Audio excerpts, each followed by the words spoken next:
Le phoque Yu traverse une adolescence très turbulente. Cet animal a passé son enfance à jouer avec les surfeurs qu'il avait adoptés, mais le temps a passé et désormais, Yu ne pense plus vraiment à jouer, il a d'autres préoccupations. Il est en période de reproduction, donc comment est-ce qu'il se reproduit habituellement avec les femelles?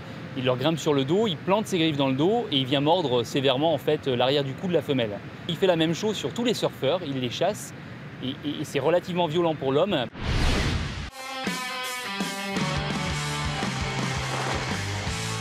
Le plus fêlé des deux, à vous de voir. A priori, Faustin Figaret, le descendeur de Calvisson, est en première ligne. Sur son VTT de 17 kg, il enchaîne bosses et dévers à une vitesse impressionnante.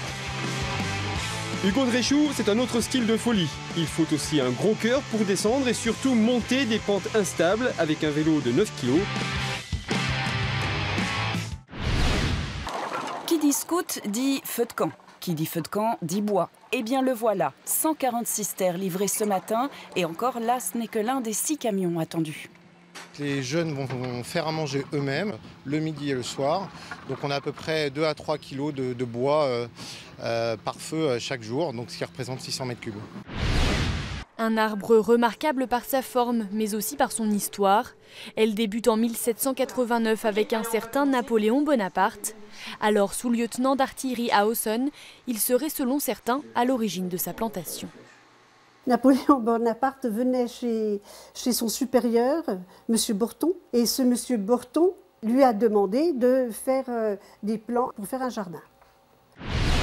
Le dernier carré, les irréductibles qui ont survécu à Waterloo jusqu'à l'île d'Aix, jusqu'au bout ils l'auront suivi, là, sur le plus petit point de son empire déchu. Quelle impression ça vous fait, sire? On m'a parlé d'une petite île, donc je vais aller voir ça. Quand il débarque à Aix, la nuit du 11 juillet 1815, il ne sait pas encore que c'est la dernière fois qu'il foulera le sol français.